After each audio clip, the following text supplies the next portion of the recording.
everyone, and welcome to Psychedelic Peer Support, How to Treat It for a Friend. On behalf of MAPS Canada, our board of directors, and our incredible community of volunteers, we are so grateful to have you here. First, I would like to thank our sponsors, TRIP and Sports Lab, for making this event possible. All profits raised from this event will go towards funding MAPS Canada life-changing clinical research. Today, we have the pleasure of speaking with Lidija Martinovic Rekert. Lidija is a somatic counselor influenced by Yogic and Buddhist traditions that she has studied, practiced, and taught for the past 20 years. Besides her ongoing teachings and private counseling practice, she holds space for ceremony, psychosomatic-spiritual space, and integrative therapies for post-entheogenic use. She practices post-psychedelic integration as a form of harm reduction and as an adjunct to her counseling practice. And under the supervision of her teacher and elder, psychotherapist Andrew Feldman, who was a direct student of the famous radical psychiatrist, late R.D. Laing. Hopefully I'm pronouncing that. Okay. A brief PSA before we start. MAPS Canada acknowledges that humans are autonomous beings and they are free to take their own health-related decisions. So in order for people to be safe, we need to provide them with the tools to use psychedelics properly without encouraging their use in the process. The information that will be provided in this session is for informational purposes only and should not be taken as medical advice. And if you have any questions for Lidija during the session, you can submit them. There's a button here that says "Ask a question." You can just type them, and during the session, you can vote for your favorite questions, and then we will get to them during the Q&A. And with that, I would like to welcome Lidija. Hi, Lidija. Hello. Hi, everyone. Do you want to start with a little land acknowledgement before we start the session? Yes, I think this is very important practice that we're doing right now. I would like to say that especially when we're talking about these sacraments, which for me psychedelics are, I'd like to acknowledge that I am sitting and playing and working, and I have come here uninvited on the stolen land of the Musqueam Nations. And I learned this in Musqueam language, that it says "Oitsepka oisium Musqueam," with the hands like this, which means I'm greeting to the wise elders that have been holding this space for thousands of years. And I'm asking permission to speak. Thank you very much, Lidija. Yeah, so why don't we just jump into the questions. Can you tell our audience what your background is and what brought you to the psychedelic space? Mm-hmm. Before I start talking, I just want to say that I have an access need. And as you can tell with Antonio and myself, the English is not our first language. And although we're speaking it, I at least think on two languages. So I might sometimes be speeding up or need to slow down or pause, and bear with me. So my background, well, Antonio has said that I am actually working with a counselor and a yoga practitioner for the last 20 years. So I have to say that I am not actually or specialized for working with these sacraments in a ceremonial way. I have to say that right away. I am a ceremony holder, but I'm actually a legal wedding ceremony holder. And I'm holding the ceremony of the rite of passage and so on, but not a ceremony with psychedelics. I would leave that to elders and to indigenous peoples. And if I ever put any training in how to be in this space of holding space, I would actually, that would be a very important part to invite the indigenous person to talk about it, because this is, we're only borrowing all these substances from its sacred use. And how I'm using them, it's mainly only to alleviate suffering. And the reason why I'm saying this is because your whole this podcast is down to how to sit with the friends. So I don't know how helpful will I be with this question. But I can tell you my experiences. So I've been interested in psychedelics, well, since forever. We're grown up in the era of 60s, but I always was in my family. We had a lot of suffering.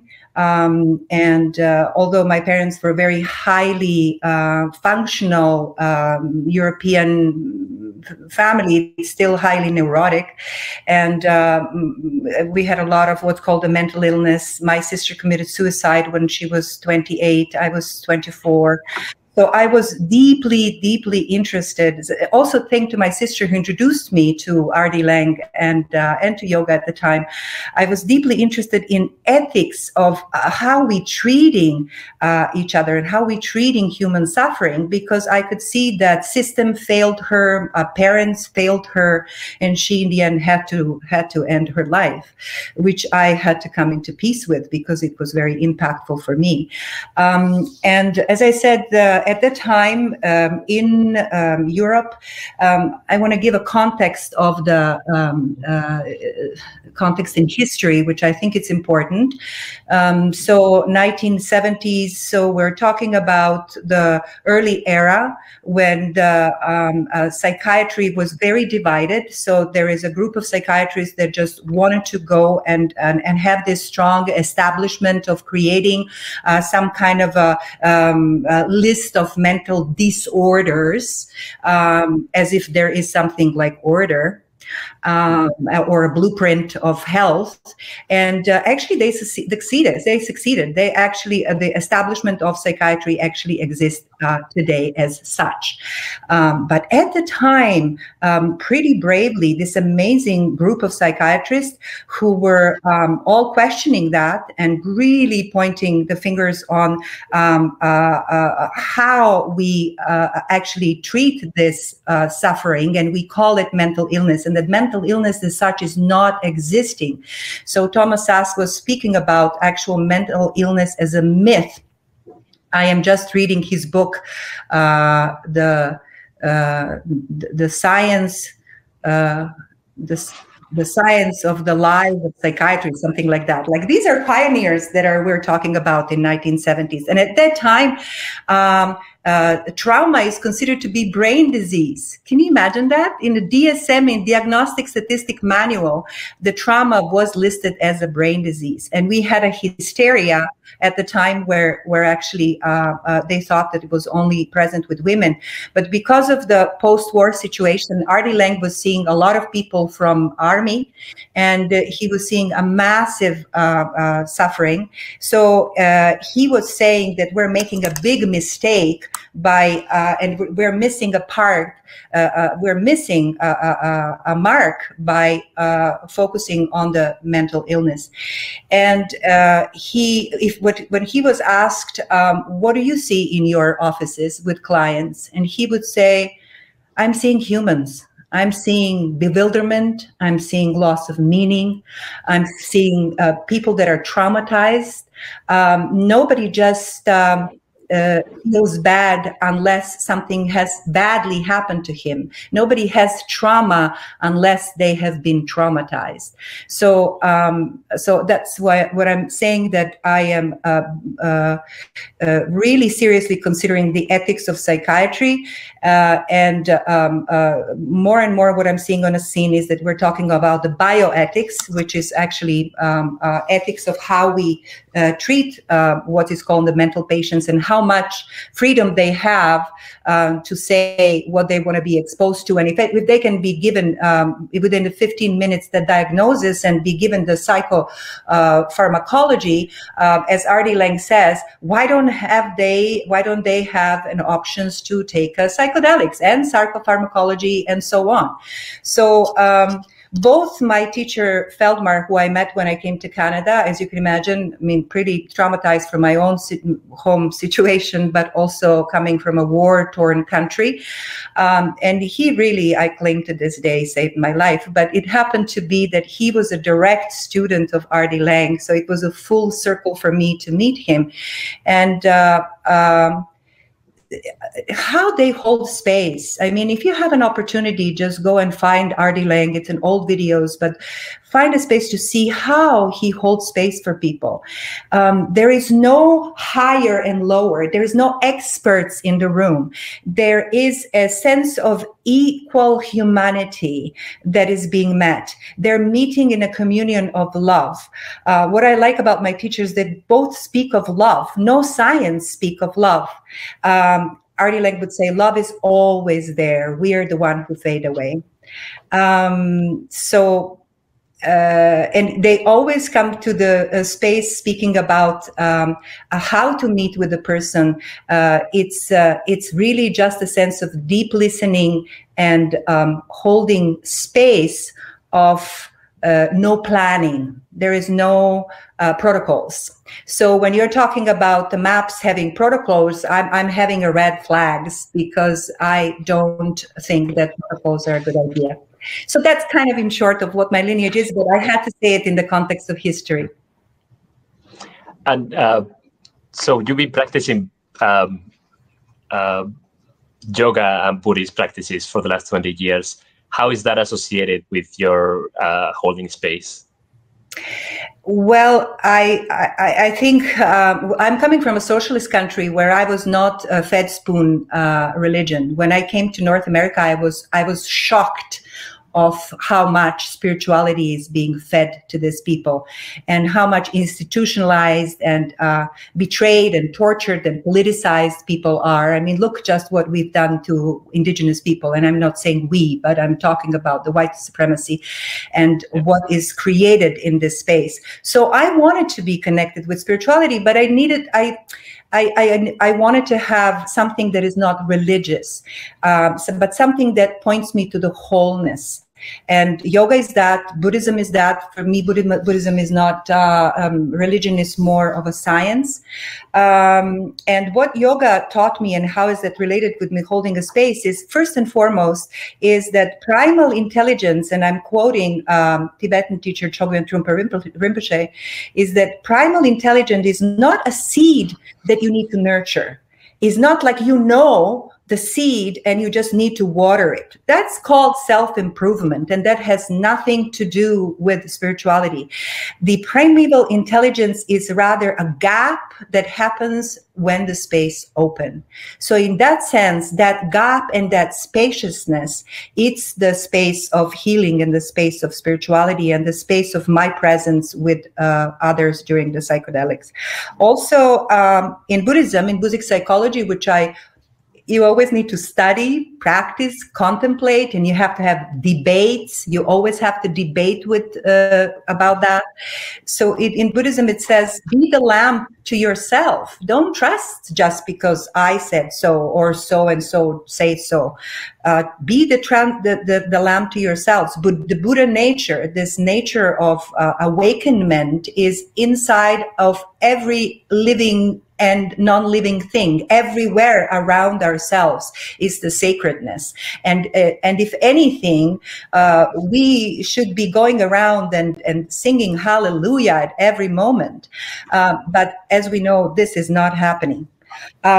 Another reason why I'm using yoga and Buddhism is because they're talking about the body. And that's one thing that I gave to my friend Mark Hayden as a feedback on his psychedelic manual, is that there is a lack of awareness to the body. And, we live in the body. The trauma not just happens only here. Actually, you know what? We can actually, the humans are funny.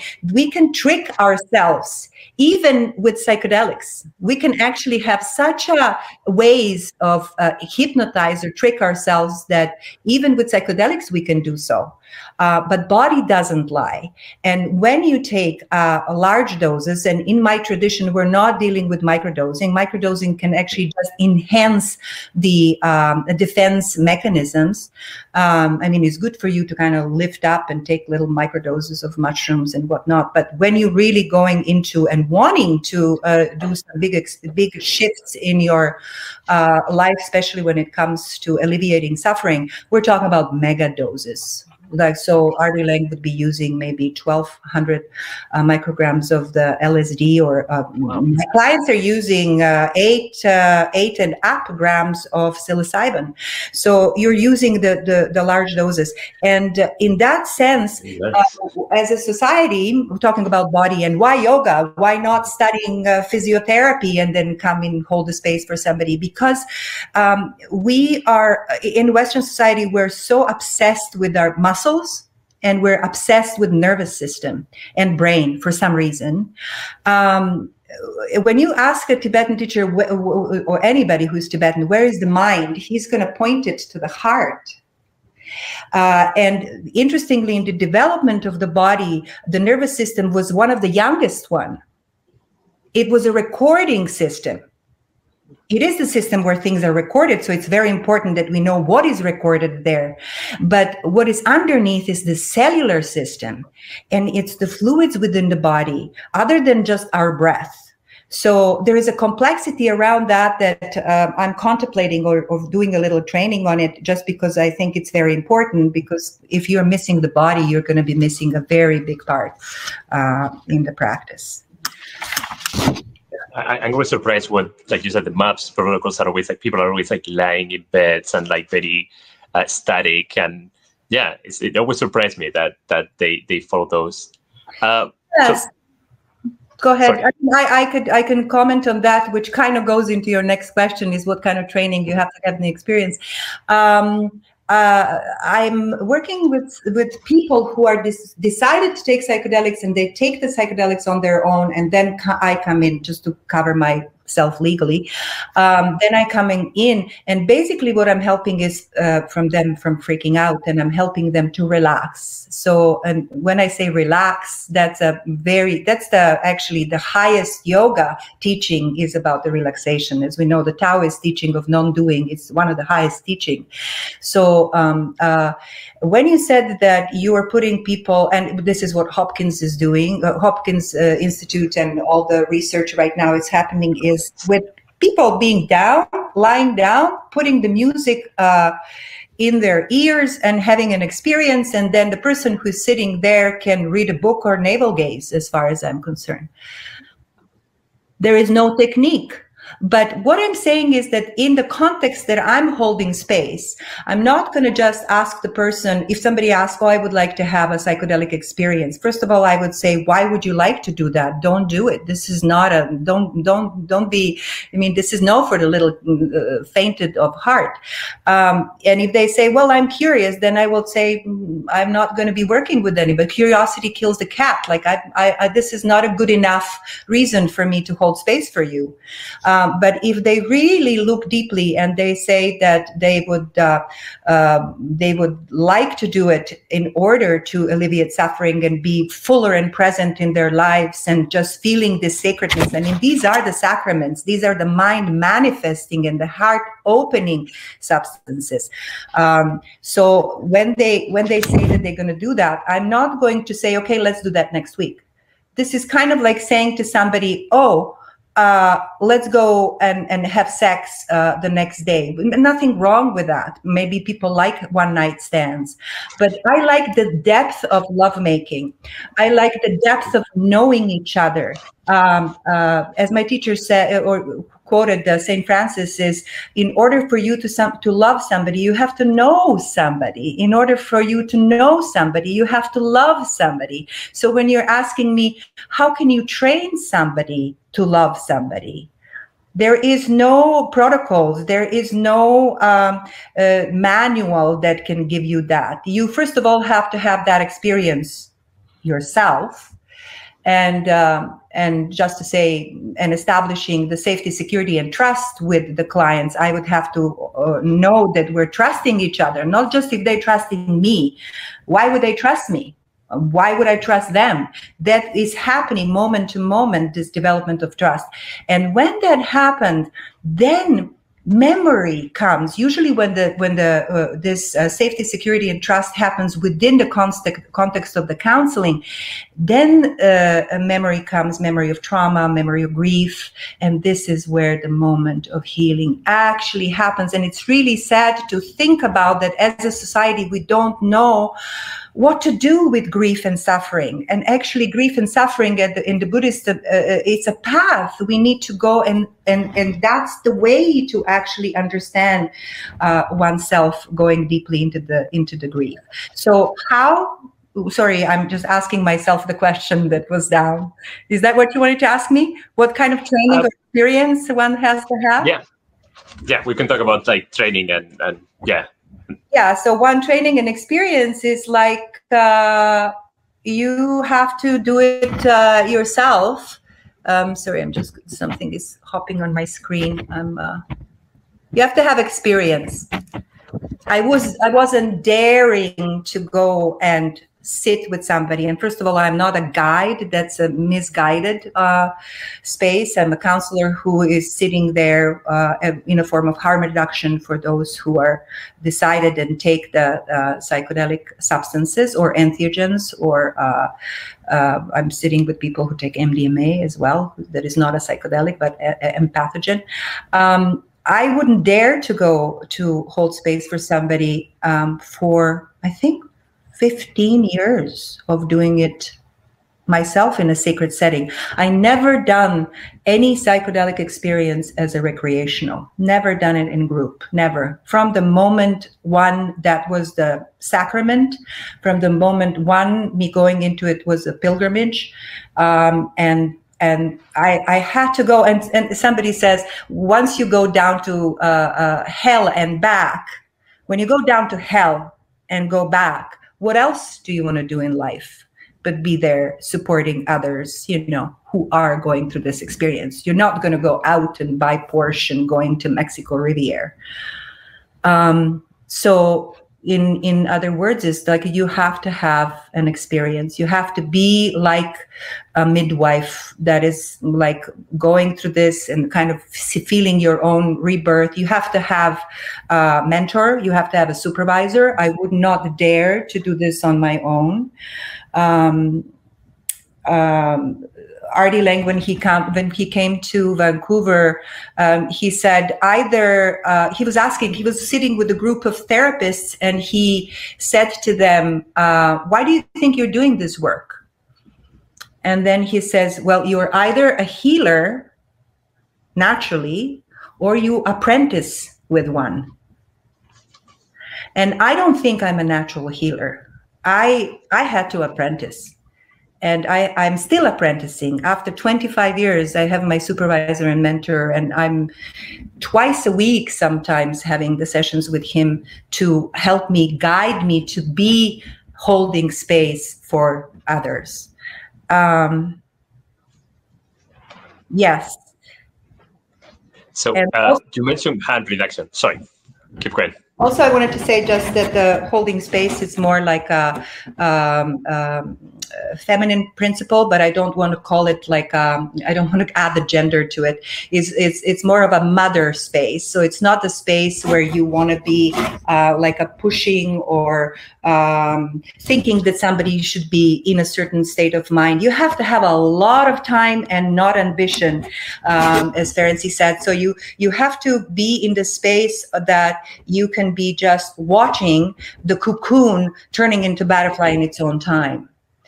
And sometimes the cocoon goes into the state of complete dissolution, which these medicines do. You go through the ego death. You go through complete dismantling of your consciousness. But then the moment, and you can't be afraid. You have to be there like a midwife. You can't just say, "Oh my God, let's call police or ambulance." That was two things I don't want to happen when I have a psychedelic experience. I don't want to call police, or I don't want to call ambulance. That's number one, because these substances are not dangerous, and they're not changing the cellular structure as was put down when the Nixon era. They were proclaimed to be dangerous. None of those are true, and we know that right now. There's so much to unpack there. So you mentioned harm reduction, and that's the main purpose of this event. Are there any people who should not consider using psychedelics, in your opinion? Those who question the psychedelic should not go near to it. I think self-selection is the best selection. If there are people who are kind of, I wouldn't like to convince anybody to take it. Let's put it that way. I think that that would be a very bad idea. Hey, it works for me. Why don't you take it? Or what I've heard from my friend is her brother put the LSD in her cup, and then like, I had a great experience. What about you? So absolutely not. So you need to have, just as you put a disclaimer in the beginning saying that MAPS believes in autonomy of every human being. So we should be treated as such. Everybody can decide. And if there are people who say, I want to try this, whether it's legal or not, I want to try it and I'm taking full responsibility on it, I will hold fair space for them. In a harm reduction, hold space, meaning that I won't call police and say they did something illegal. I'm holding space for them to release or diminish harm, and we know what harm reduction effect was when it comes to the opioid crisis. So yeah, it's interesting that society is treating us as if we don't know what we're doing. You see, society and the whatever state government, whatever you call it, psychiatry, they're all like bad parents. Bad parents in a sense of, I can say whatever I want because I don't belong, and nobody's over my head except my mentor. So I can say whatever I want, I have that freedom. Is that society is really like a bad parent because it tells you, oh, we know what is good for you. Why? Because you would not know what is good for you, which is silly. Right? I want to teach my child, and I did taught my daughter since she was little, not what I want her to do, what is right, but I want to teach her how to have critical mind, how to be open. I also want to speak with her candidly and spontaneously and tell her what I'm experiencing and what I'm learning and be ready to learn from her. So let's say that we have someone that has an intention and has like a good reason to use psychedelics with like someone like, you know, holding space for them. What does one need to prepare before taking that experience? I don't like giving any suggestion. It's not my job to do so. You know, internet now, you can click the holy Google and everything will be there. So you just go and do research. I would say do smart research. Maybe I will point them in a direction where I know that people have integrity in terms of how to do and prepare. I would tell them how I'm taking the sacrament. It's a sacrament. It's a pilgrimage. First of all, it's a pilgrimage. You don't just go and put it in. You actually prepare to it. You cleanse for it. You fast for it. You contemplate on it. You meditate with it. You study it. I put it close to my bed and I talk to it. I let it talk to me. So reflect on it. So that's all are very important points rather than jumping into it. Because you're going to be entering a very intimate space with yourself, which probably will also traumatize you. So you want to be, if you had trauma, it will come on the surface anyway. But you want to be meeting it with that sense of humility. Like when you are a pilgrim, you come with humility. When you are coming and you're just taking drug, you're just raping it. And I'm using this word very consciously. You're just taking it on. And the medicine is not used in centuries as a sacrament to do so. So you mentioned like lots of things can go wrong and like trauma can rise in the experience. I want to talk about like how to prepare a session. So what is set and setting? Can you describe that and the importance of set and setting? Well, for me, because I'm not telling anybody what they do, what should they do. I'm not one of those people that you tell you, oh, this is the music you're going to listen. This is how your shrine should look like. And I'm going to be with feathers and do. That's not my job. I am not that kind of a holder of the space. And neither would I trust those who would come with that with me, unless they're elders and indigenous elders that I trust. Set and setting in my case would be counseling sessions until we develop the sense of safety and trust. And safety and trust is what safe and setting is about. You need to be in the space where you can feel safe. That's a bottom line. It's a first chakra. You need to be safe, and you need to trust. And you need to know that you're going to transport yourself into no time and space. Like some of the medicines that are used they can take you within the 15 seconds into a big bang of the universe. So where you want to be in the big bang of the universe when you're falling apart, you want to create a sense of sacredness. And what sacredness is, as I said, I believe people is an autonomous human being, so they would know what that is. I'm not going to give any suggestion, even if they ask. And I think it means different things to different people. So I think that's very wise. Absolutely. Somebody can hold chocolate in the shrine. I don't care. Like, you just do what is sacred for you. You also mentioned intentions that someone cannot come to a session unprepared just for the curiosity of it. How does one set intentions? So when someone is like going to an experience, how do you prepare that? Intention. I guess my only intention that. Who said that? Like our mind is too little to create even intention. It's like our mind is a kindergarten mind. When you get into this space, it's like your intention will be told to you. You're not making your intention. But if you want to create intention, as I said, don't do it recreationally. Do it from the sacredness point of view, and create the intention where you can relax. That's the only thing I would say, really. Relaxation, as I said, the highest yoga, the practice of Dzogchen, it's actually a practice of deep relaxation. So you and this is what I'm going to be reminding you all throughout the practice, is that you can relax. Your intention is to relax, and then whatever it's there, you're opening up to the space of what is called the neo-ethic experience, which is actually a direct experience. So you don't have any more, you're just a phone call directly with God or deity or whatever you want. It's like there, you are actually facing it. It is the direct experience. There is no words there. Neither you can talk about that. So in some traditions, even after the ceremony or after the journeys, you don't talk about that for another week until it settles in you. You know, you're speechless. You're going into space that is way beyond words, and it's in ourselves. That's the beauty of it, you know.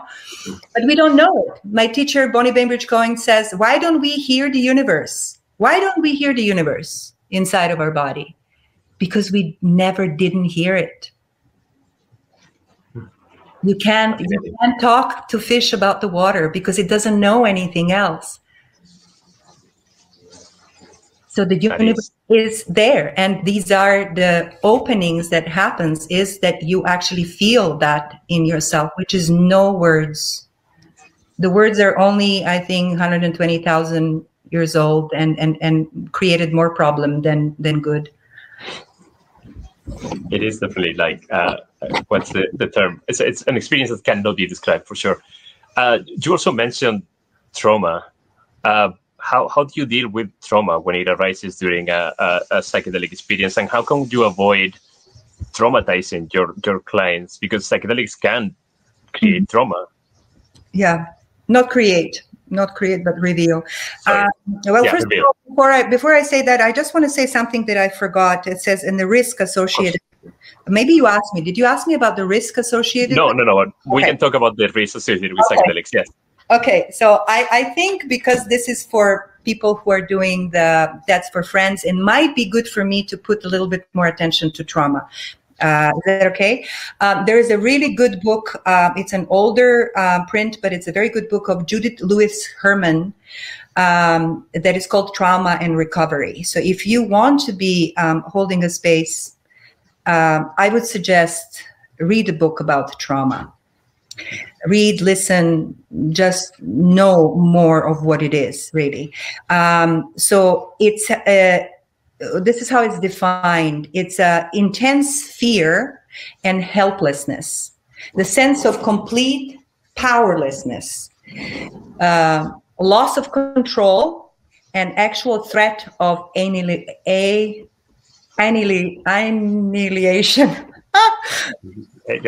You know, those English words sometimes. Anyways, before 1980s, trauma is considered to be a brain disease. Isn't that fact? It's incredible. Like, and what she was pointing to, Judith Lewis Herman, is that and she's actually one of the people who work on diagnostic, she's a Harvard psychiatrist who was working on diagnostic statistic manual for mental illness. So she was forming this book that keeps growing with the time, more and more. And now we have all these weird diseases such as whatever, neurotypical, neurodivergence. What is typical? Like, I think we're missing a big point with that.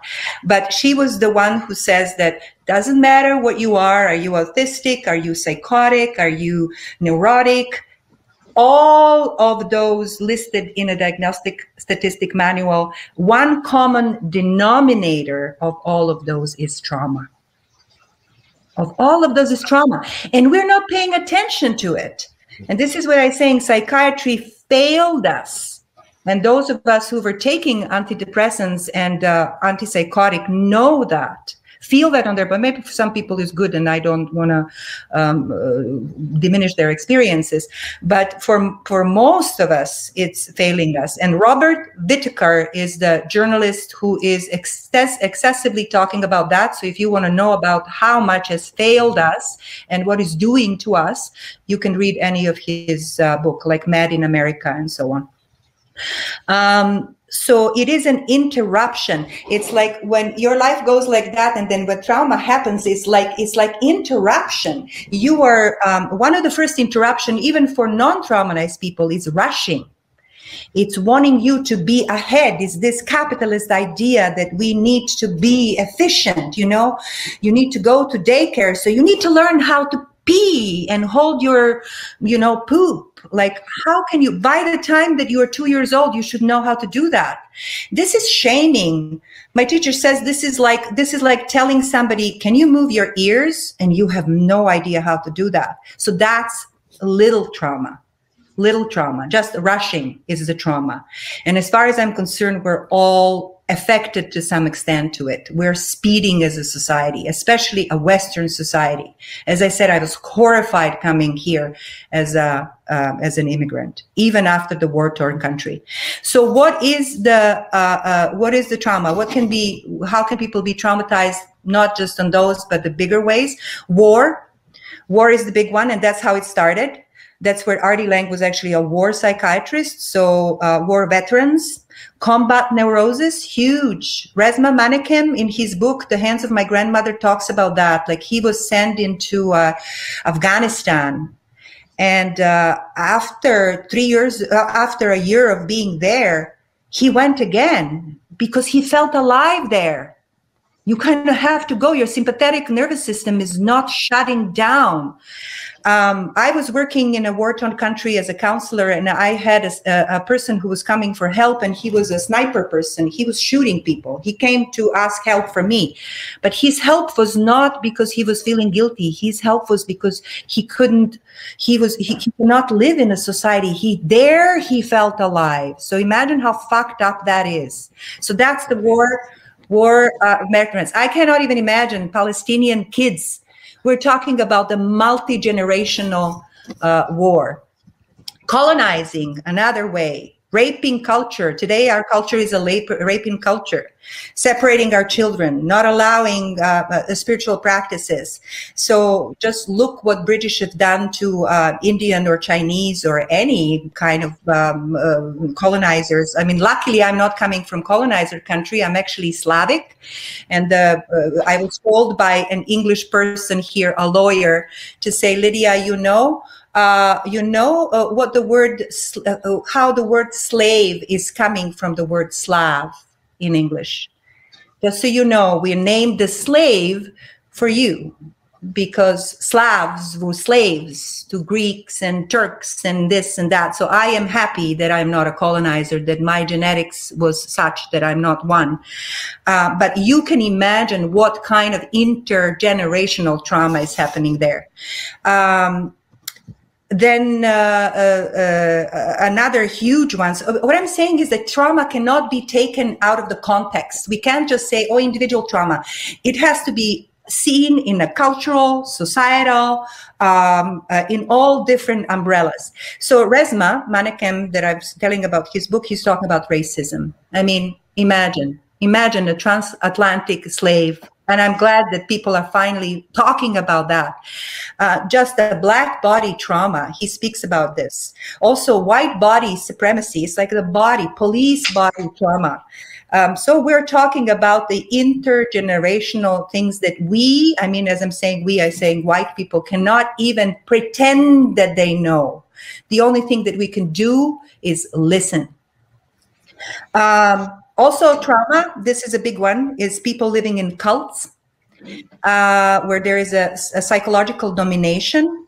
I mean, dependence on the perpetrator, if you are in a cult, is such that you are more frightened to be alone because you're brainwashed that you need to cling to the perpetrator.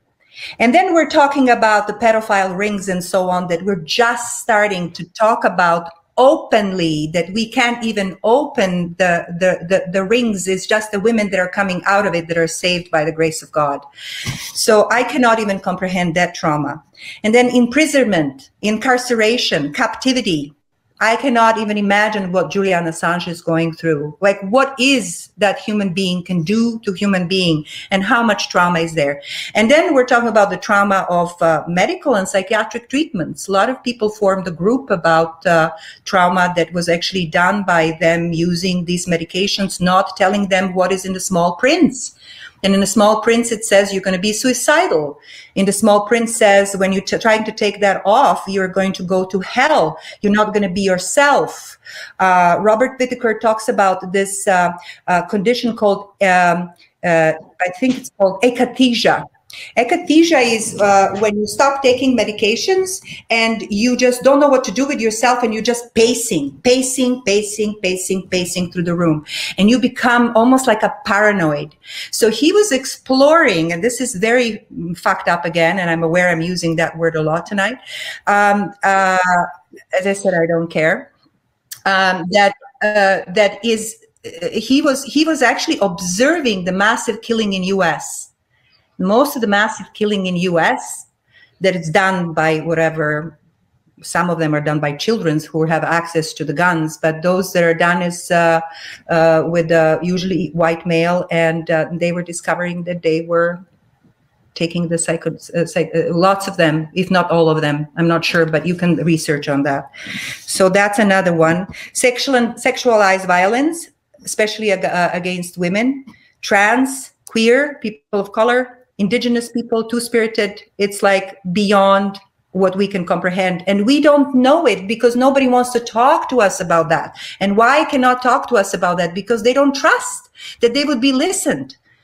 So I'm volunteering for WAVA, which is the organization that works with the survivors of the sexual assault. And I'm just being completely trained with these levels of trauma that I didn't want to look at because they're uncomfortable. You see, we don't want to think about the uncomfortable. And then last one, but not least, is family. And what the patriarchy brought us, domestic trauma, sexual abuse, incest. In my family, there is incest. My grandfather sexually abused my sister. Stepfather sexually abused both of us. Sibling abuse too. Sibling abuse massive in the families that are dysfunctional. You have older siblings abusing, parental, family abuse, and so on.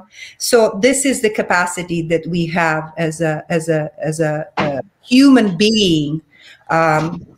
And who said that we're just monkey running around?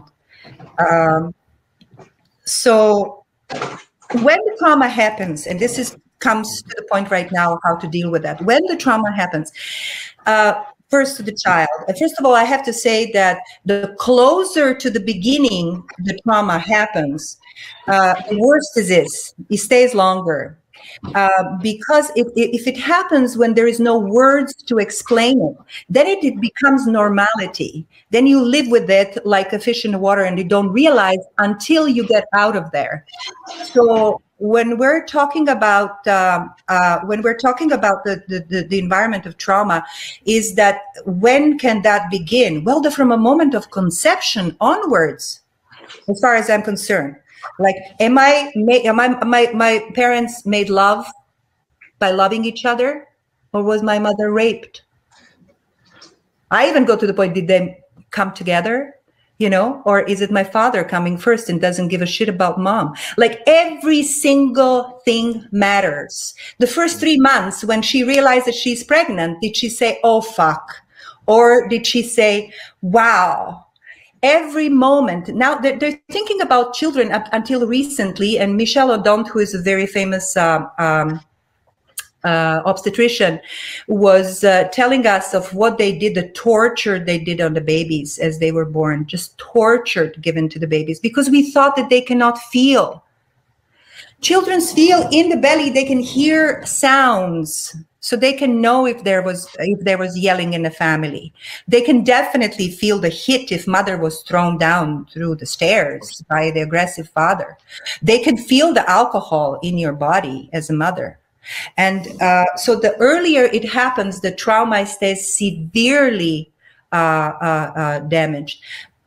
We say that in an environment that is bad, children don't say, oh, my environment is bad, I'm going to check out and find a better family. For them, this is the world. And that's what they learn that the world is about. And if the world is like that, why would the world be like that unless I am bad? So for the child doesn't say you are bad because you're hitting me and you're abusive with me, but it says I am bad. So this I am badness stays a lot. And what I'm noticing in the North American culture, especially with what religion has done is, and this Judeo-Christian spirituality has done, is like, you need to be good. What is good? What is the idea of good? You learn how to pretend. And by the age of 4, you learn how to pretend very well. And you go on and live like that, pretending and thinking that this is the life that is meant to be for everybody. And then you happen to choose the people that are treating you badly, just like your family is treating you badly, because compulsively, that's what you think that you were meant to have. So what about the trauma? How the trauma comes up in, like your question was, how can one, I mean, first of all, research on trauma. I would say as a friend, I don't know even if I would be going into holding space for friends if I have, first of all, not gone through my own metanoia, which is going through your hell and back, so that you're not afraid, you're there. And knowing when the trauma can come in the space like you realizing that something is happening or that something is terribly wrong. Because when you take psychedelics, you lose control. That's what you were signing up for, right? It's actually to break your will. And that's what's healing about it, is that it breaks your will, breaks your ego.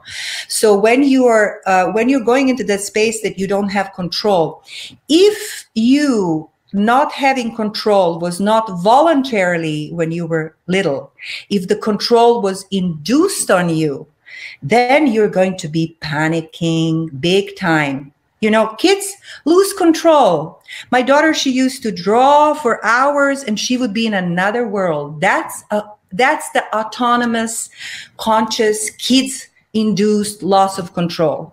But if you lose control because of the parent telling you what to do, or jerks you to do something, or whatever it is that creates the trauma, when you come into this state, when you're losing control, you're going to be petrified. I mean, this is happening now with a pandemic. I was asking my teacher, Andrew Feldmar, how does he sees that people who are traumatized, like what he sees in his practice. And he says those who have parents that are caring and who held space and who didn't have this oppressive environment, they're doing fine. They're trusting that this is going to go. I mean, they're a little bit bored and pissed off and want their life back, but whatever, tough luck. Second one is for the people who are always being told what to do, tell you when you need to come home, when you need to get out, this is what we're doing right now. They're petrified, they're terrified about what's happening. So imagine when you're coming into that experience, so when people say bad trip for me is, the biggest part of the bad trip is like you're taking something that's going to take you into the jet plane into Australia within whatever time frame. And in the middle of it, in the jet plane, you say to me, I want to get out. So that's the bad trip.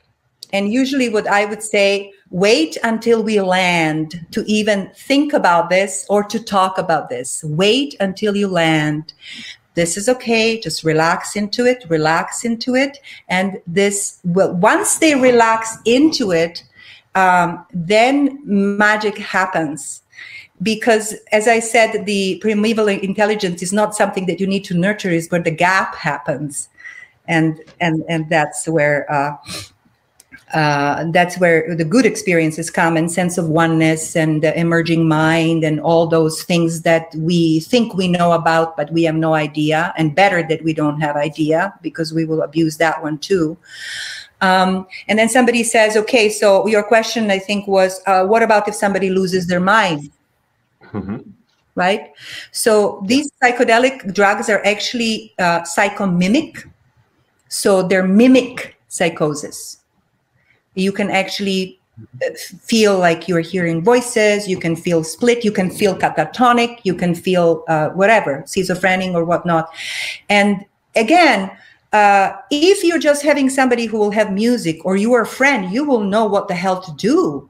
I mean, this is like a dangerous ground for somebody. The worst thing that you can do is what my friends that I know did, which is called police, and then they were petrified and investigated and interrogated while being high, or put in a mental hospital when you know what's going to happen to you. Nobody's going to ask you. They're going to just inject something in you. That's where the bioethics should be, and it's actually coming up now more and more.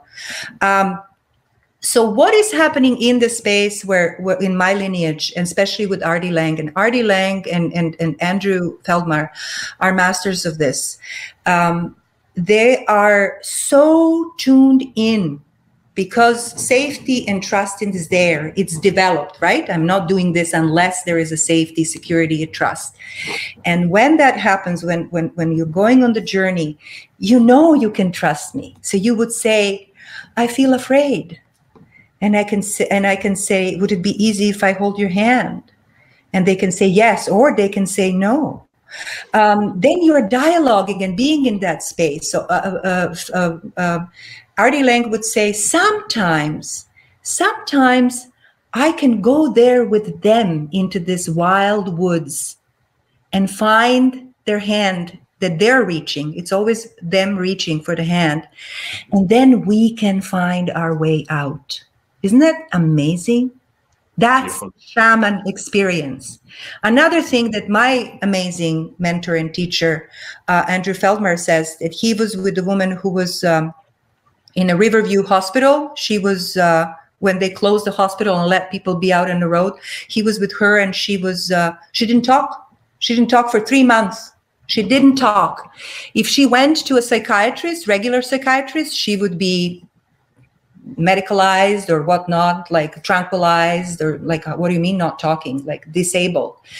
What he did is he had regular sessions with her every week for, I think he says 3 months, and he didn't say a word. He said, who am I to say something? Who am I to investigate? And somebody would say, well, it's unethical to let people suffer if they're in that space of suffering, just to sit there and look at them. And he says, no, it's unethical if I would induce and tell her anything being right or wrong, or what she needs to do or not. Instead, he sat with her, talk to her in all other ways that you're talking without needing to use the language. And then the first thing I think she says is, how can I trust you? Or why would I trust you? Something like that. She just like out of the blue said that. And from then on, that was the history. She decided to take psychedelics and so on later on. And first trip apparently was a total nothing happened. Second trip was a total nightmare. She wanted to do it. And the third time, it was complete metanoia. So you're going through by going out from it. So I hope that answers that question. Yeah, it does. So once you have gone through the peak of the experience and your clients are like in the calm down part of the experience, how do you close a psychedelic session with a client? Okay, I'll tell you what I do and what I find it's useful for me. I have something called what I call a hub, which is the pre-session. Once all of this safety, security, trust, I know I'm doing harm reduction, you know you're going to take it, and all that happens, we do pre-session, and then we do long session. And long session depends on what you're taking. I need to know what you're taking, right? That's all I'd like to know, because I'd like to know what it's there. So if somebody takes LSD, I would be sitting for them more like 8 hours. If somebody takes the psilocybin, I would be sitting for them max 6 hours. My teacher sits less, but I sit more, because I'm still feeling myself as a learner. I'm learning. And then after that, after that, I have a follow-up session the next day to talk about what the hell happened. And then we have a follow-up session the next week so that we can actually speak about real integration. I do not want to work with anybody unless we have that. And they need to actually prepay for all of it, because I don't want to be like letting you out. Plus, I want to check in with you after a week. And then it will be up to you. Usually people come back and they want to integrate that experience. But that might be answer to another question. But when you said, like, how long are you staying? So this is the deal. So you have to have a friend or a sitter. And if you don't have a sitter or a friend who can come, who know what you did, if you don't have it, I have it. We have people that are training in counseling, and they know what to do. The counseling process, the holding of a big space is gone. The peak is gone. You're coming down. The only thing that the sitter needs to do is to just make sure, again, that you're relaxed and that you're safe. So you might go for a walk, or you could say, I'll go for a walk. I'd like to go to usually nature is amazing, going to the nature, grounding the body, being in the body. Also, I have all kinds of tricks as a body practitioner of how to, tricks meaning knowledge, of how to bring them into the body experiences. So, for example, the last psychedelic experiences that I held, this beautiful person had a very much body experience the whole time. And I was just there. We were talking, really quiet, no words almost at all. And maybe somewhere after the second half of it, she started vomiting. So great, she vomited, being there with her. And then at some point, because it was coming close to this 6 hours, I didn't want the sitter to be dealing with trauma of seeing somebody vomiting, because she would be coming into that space, right? So then I did my own knowledge with the body work. So she lie down, I did something called the Craniosacral. I offered if she wanted it. Of course she did, because she wanted to be. So she was burping a lot. As you know, you can burp and yawn, which is amazing. You're getting rid of stuff. So I held her feet, and she says, this feels amazing. So anything that happens, it needs to be absolutely consensual, moment to moment. By the way, you can't write the consensual part before psychedelic session. Whoever does that, it's full, because you cannot consent because you don't know what's going to happen. And if somebody who holds the space pretend that they know what's going to happen, that's dangerous. And I wouldn't go with that person. So when she lied down, I was working with her feet, I was also stimulating her endpoints, so face, hands, feet, so that she can have a sense of discharging the energy out rather than impressing in the body. And then I held her head for a while, and then she was actually fine by the time that her sitter came, which was great. And then even this, like, she threw up in a bucket. And I'm just thinking, like, who am I to throw this bucket of this vomit into the bathroom? Like I said, for me, this is also a sacrament. This is also something that has come out of you. Maybe it held you, kept you alive, being in your body for that long. And it's here. So why don't you offer it as in a some kind of meaningful and ceremonial way? And she did it. She went out, she went into the garden, she offered it. So nothing is there to be discarded. Everything is sacred. You mentioned integration. Can you comment on how long the integration process takes after a psychedelic experience? As long as it takes. For some people, it takes, as I say, some people would come back. Usually they do come back because they would like to just, especially if the trauma occurs, then there is a sense of how would I live right now in my life with that, you know? How would I live? There's a lot of grief. Like, there's the stages of trauma. Is like, first you have to have that safety, security, and trust. But when that happened, the memory comes and the grief comes. So usually with that sense of grief is where you mourn what happened to you, rather than being in that space of demanding what needs to be done. Like, true psychedelic experience is going to break your bones, and it's going to dissolve your ego, and it's going to bring you down on your knees, and you're going to mourn because somebody says, even now, if you're not sad, you're not paying attention. So you mourn, you grieve, and we don't know what to do with that in a Western society. Martin Prechtel, who is a shaman in Guatemalan Tutu Hill village, he speaks about the grief that needs to be there as long as it takes. Like, in their villages, they would like put alcohol into you so that you grieve more. If they see somebody that is like drunk on the street, they would create a grieving circle around them. Because healing is never happening in one person. It's not possible. Just like a spirituality, it's not happening to one person. If it does, well, if somebody says, oh, I've seen whatever, Jesus or aliens, I would say, so what? It happens in communion, in the sacred communion with either two or more people. So when this integration happens, it happens with integration with me, in communion with my, I'm talking about my space, but it would be in the space of the healing circle. And then you can involve the healing of those friends that are around you. So you are just expanding this space of healing out. Pema Chodron, who is one of the Buddhist nuns, she would put it this way, and this is a beautiful poem, actually, I think inspired by her teacher, Chogyam Trungpa Rinpoche, who says, under the hard means hard, right? Anger, hard, and there is fear. So you have a tectonic, like you have tectonic parts of the earth, you have a tectonic parts of your integration. So under the hard, you're kind of angry, fuck, that happens to me, or whatnot. Under that, there is fear. Under the fear, there is grief. And then within the grief, it's sadness. And within that sadness is softness. And in the softness is the vast open space. I'll say it again. Under the hard, there is fear.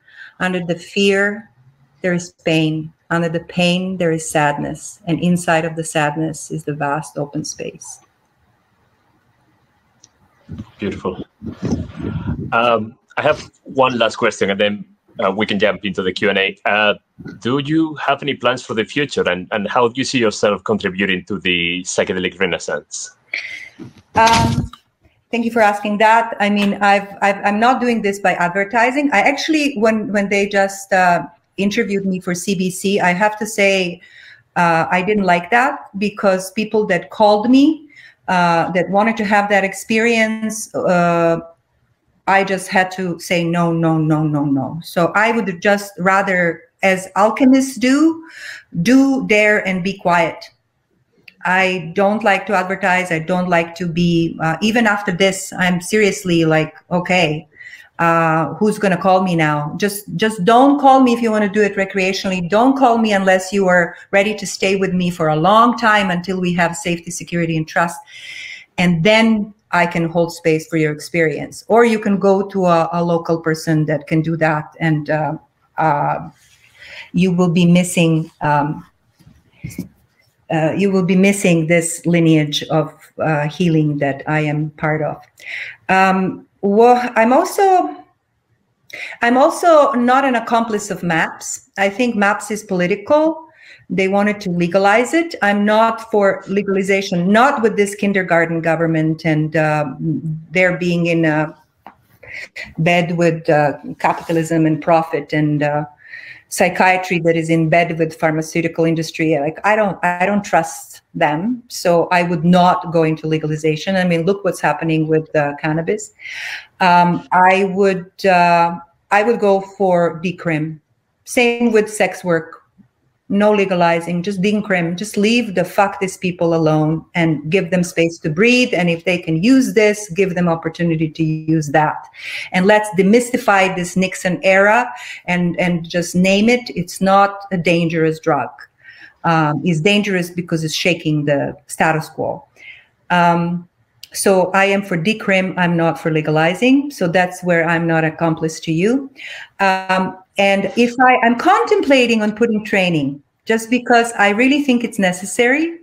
And my training will be on integration. And first thing that I would do in this training that I'm contemplating, I'm actually having dates in October. It would be asking an indigenous elder to be there for the sake of it, just to cover what is that really? What is the sacrament used for thousands of years? And then I would have my teacher who gladly accepted my invitation, Andrew Feldmar, who said that he would be happily talking about bioethics. So that would be a big one, bioethics. Then I will be talking about the body, holding space. This, what I've talked right now, I will be talking about holding space in a very specific way. One of the training that I really appreciate that I finished is called the Biodynamic Craniosacral therapy, which is basically paying attention to the space around. So when I'm sitting with a person, I'm not just looking that they're ending where their skin is. They're ending way further away from their skin. So I can actually, my attentiveness, my attunement will be there much further where they are, and that's where I will be holding that space. And I think it's very important to learn that and to be quiet and to be present. So that's my plan for the future. That sounds great. I can't wait to hear more about that. How do you feel about jumping into the Q&A? Yeah, right on. Go ahead.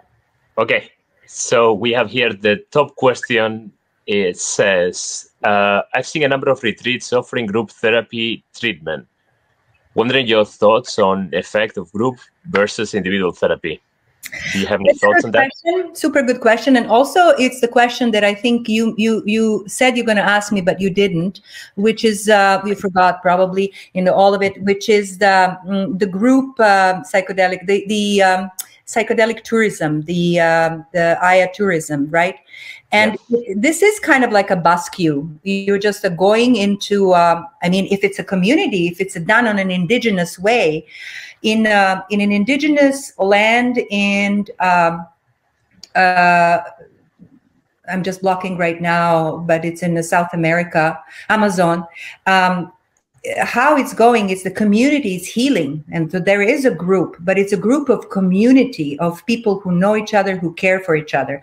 Also, another thing is that the shaman is taking the sacrament, you see? How can somebody be there and stare into you with something with their rational mind without tuning themselves into that experience, not needing to, like R.D. Laing would take not a big dose of LSD. If you take 1200 micrograms, he would take 300 micrograms, but he will be there with you on that experience. And of course, that's the time when the psychedelics were legal.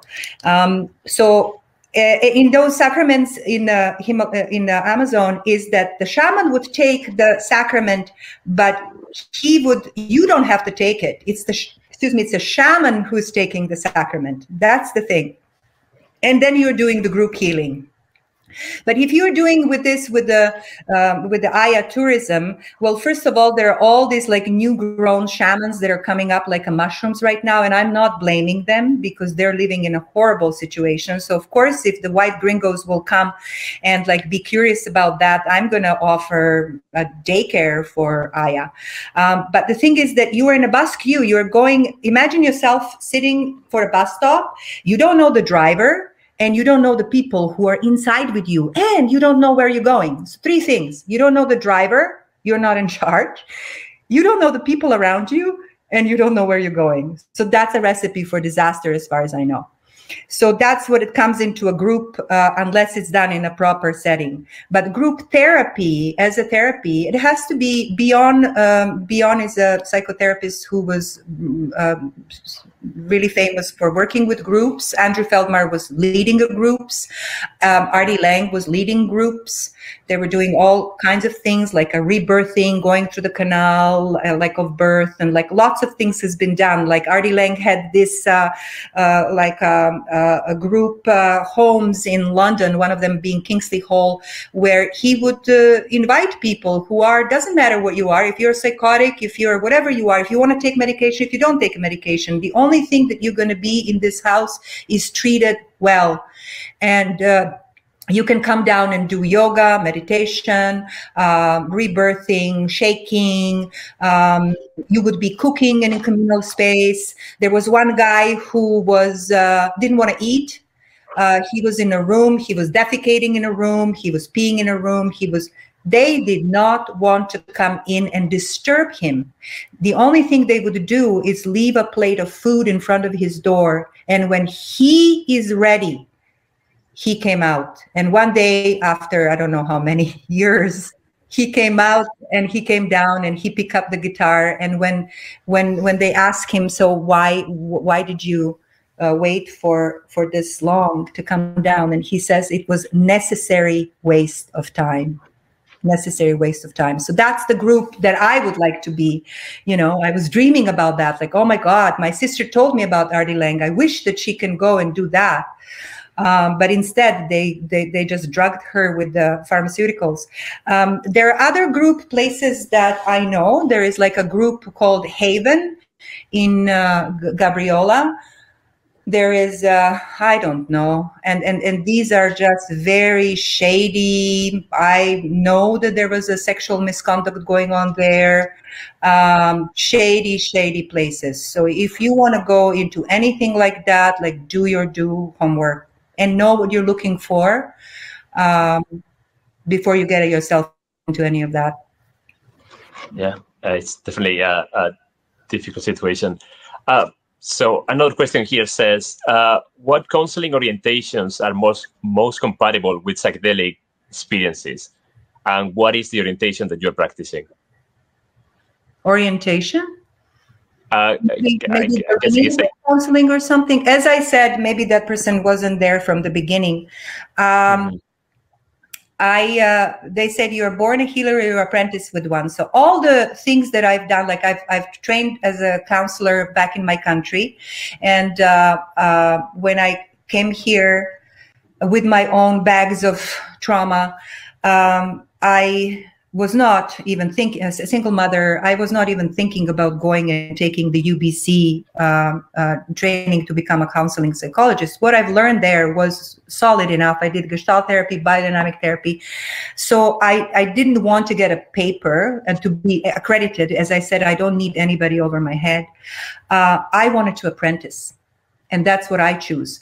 And seriously, even with the apprenticing, I have to say that most of what I've learned in my school was that I know what I'm doing. And what most of that I do right now, it's unlearning that, because I don't know. I don't know anything. We don't know. And that's what Jacques Lacan has said. The Freud said the healing ends, or the health is, you don't go to therapy anymore when you know just as much as the analyst. But Jacques Lacan, who was a French psychoanalyst, says Freud didn't have a courage to say, neither analysts know. We have no clue. We're resting into unknown. And this space of being together, this communion, this sense of non-doing, present being, when we both rest into something that is larger than ourselves. I'm not giving myself into you. You are not giving yourself into me. It's not a sadistic dominator position. It's the position of equals, of open-hearted presence. This is where spirit comes through. When the two of us are there, spirit comes through. So yeah, lineage of no lineage. That becomes perfect with the next question. So Dominique was asking, can you recommend how one would go about finding a mentor? That's a good question. I'm a good mentor. I have two people that are mentoring with me. Actually, I have to say my demographic, it's pretty all over the place. So I have a very young people, but I also have more elders, like 65, 75 years old. So those baby boomers that don't want to end up in, with a TV screen and a bunch of medications and dying in a home. So these women want to know how to hold a space, but you would have to have a practice. You have to practice because, as I'm saying, I don't know if my teacher, Andrew Feldmar, accepts more, but I am in supervision with him. So we have a lineage. So it's if you are interested, if you have your practice, if you have clients, then I am welcoming people to mentor with me. And if they don't live in Vancouver, are there any tips that you can give people to find a mentor? I guess it's like a very difficult thing to do. It's like asking me, hey, how can I find somebody who plays a guitar, go look for virtuoso? Of course. Research, do you do that? Caveat emptor. Caveat emptor is old saying. Caveat emptor, know what you're looking for. It's buyers beware. Okay, so the next question says, I have had to suspend my exploration of psychedelics because whenever I take LSD, psilocybin, or MDMA, I get agonizing gut pain that lasts 12 hours. It's strong enough to obliterate the side effects. Very sad, since I was using it with the hope of ridding myself of depression. Any help possible? Any causes or cures? Do you mind if I repeat parts that I didn't understand well? So did you say that of course. Pain? It was a headache or pain? Okay. Gut pain. He gets gut pain every time he uses psilocybin, LSD, or MDMA. Mm-hmm. Okay, gut pain. So I would say, again, go do your diligence and research. I can just tell you from my experience of what it is. Yeah. First of all, what's the set and setting and who's holding space for you? That's number one that I would say. Because maybe you are not relaxing because your body, you can't lie with the body. The body is like a child, and it's last to change. So if the body doesn't trust the environment that is holding the space for you, it's not going to let go. I had a client that was hiccuping and what did she has? Nausea and hiccups, a whole 6 hours. Nausea and hiccups, a whole 6 hours. But we work most of it, but we were there with it, and it was amazing. I'm going to mix up the stories for that person, because story is, I'm not here to tell anybody's stories, but this was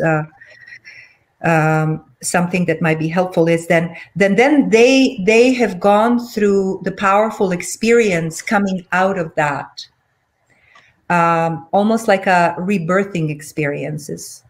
There is also people who do it once and they have that kind of experience, but after a while they would want to do it again, and again it's deeper experience. So first, usually the psilocybin will create this kind of a gut kind of things, because you have the mycelium going everywhere and just taking all this stuffs and toxins out. So the first experience might not be a good experience. You could actually have headaches. You can have. So the question would be, and also another question that you didn't ask, and I'm glad that I'm answering right now, is I would never do the psychedelic with anybody who's on the psychopharmacological drugs.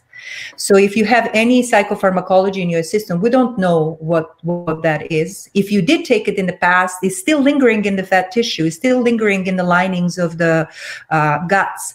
So all of that could be taken into consideration. The MDMA is known to create, there is this down effect after, so people do have recorded they do have headaches and sometimes feel like a nauseous and so on. But if there is an appropriate setting, and if there is follow up with the vitamins and the proper things on time, then that is okay. I had a friend who, I didn't do a session with him, but this is an anecdotal experience. A friend of mine's husband who had always strong gut issues, and he was taking the psilocybin for like years and years, and nothing happened. Like one time, for some reason, one time when he took it, maybe it was a large dose, he thought he was dying of pain in the guts. His headache, he was dying. He was cold. They put like blankets and blankets and blankets on them. Nothing helped. They were on the verge of holding the, because his wife was his sitter. They were in verge and experienced, like really experienced, both of them, and they were wanting to call medical, and they decided not to call, and they just stayed through it, and he came out of it, and he doesn't have any gut pain ever since. Wow. Proved ever since. But that's, I'm saying, it's anecdotal experience. So yeah, I would be curious to know why and how, but I hope that gives the answer. I think you gave a lot of information there. I think we have time for one more question. So someone asks, do you have to be a spiritual person to have a productive trip or to be a good space holder? Wow, wonderful question. Thank you to whoever said that.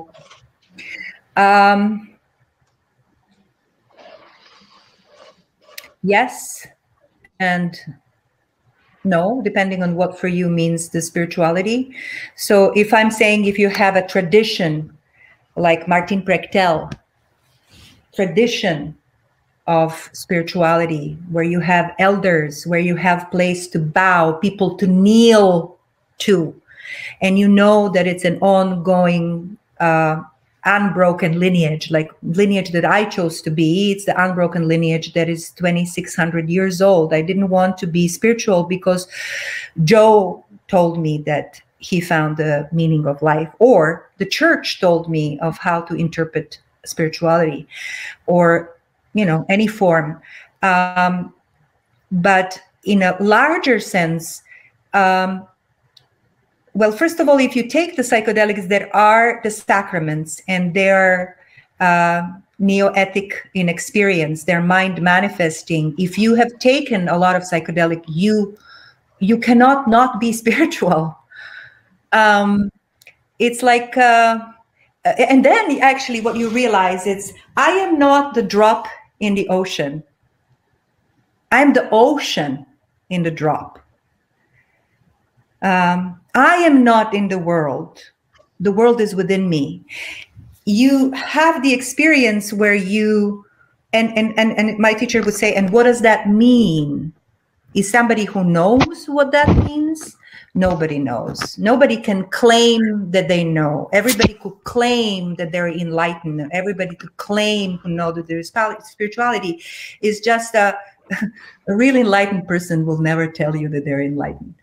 You know, real spiritual person will know that spirituality is not spiritual. Spirituality is here and now, how we treat each other. What is the space of that we're being with one another? And lastly, yoga practices, which is the practices of wholeness. If you practice yoga, if you go deep into your body, if you do deep breathing practices, you don't have to do psychedelics. You actually will slowly climb on Mount Everest of the psychedelic spiritual experiences. We know that. So you don't have to. Actually, what psychedelics are doing, how they're bringing you into spiritual experiences, is that we are born as spiritual beings. They say up until the age of 4, our brain is called the chandelier brain. So it's actually same brain that is produced during the psychedelic experience is the same as children's brain. Isn't that amazing? So if you want to do a psychedelics, go spend time with 4 years old. I love spending time weekly with the 4 and 6 years old because they take me. I don't tell them what to do. They tell me what to do. And I have a profound spiritual experience. I lose myself in that. And so you would say, what is the spiritual, can you define the spirituality? No, you cannot define spirituality. But what do you feel yourself to be? You feel you realize that you are a physical being, that you are an emotional being, you're a mental being, you're a cultural being, you are the universal being too. So you are the spiritual being. So that is your birthright. It's your essence. That is so true. I think that's the last question we have time for. Thank you so much, Lidija, for your time and for your information. Is there a way for people to learn more and to know more about your work and about you? You can just Google me. You can find me everywhere. The Yoga Wheel is my company, and I would really request don't email me to hold the psychedelic experience with you, because that's not my primary work. You can work with me to alleviate your suffering, and that could be a process. But yeah, don't call me to do this on Monday, okay? Yeah, we'll make sure that, like, you know, we won't share your information with anybody. Thank you so much, and thank you all. Thank you, Maps. Thank you everybody who was there that I cannot see you, and thank you for ancestors of this land who was holding this for us. Yeah, I would also like to thank everybody who attended this event and who is here with us today. You made this possible. I would also like to thank again our sponsors, Trip and Sports Lab. And MAPS is a charitable organization, so we encourage you to make donations. There's a button down there. If you're in a position to give, your support goes a long way in helping us work towards the legalization of psychedelics. I know that, like, Lidija might not agree with that. I'm going to donate for sure. Thank you. So yeah, to learn more about MAPS Canada, you can visit our website is mapscanada.org. And thank you again, and see you in our next session. Thank you, Antonio. Bye. Muchas gracias. Thank you, Lidija. De nada. Gracias a ti.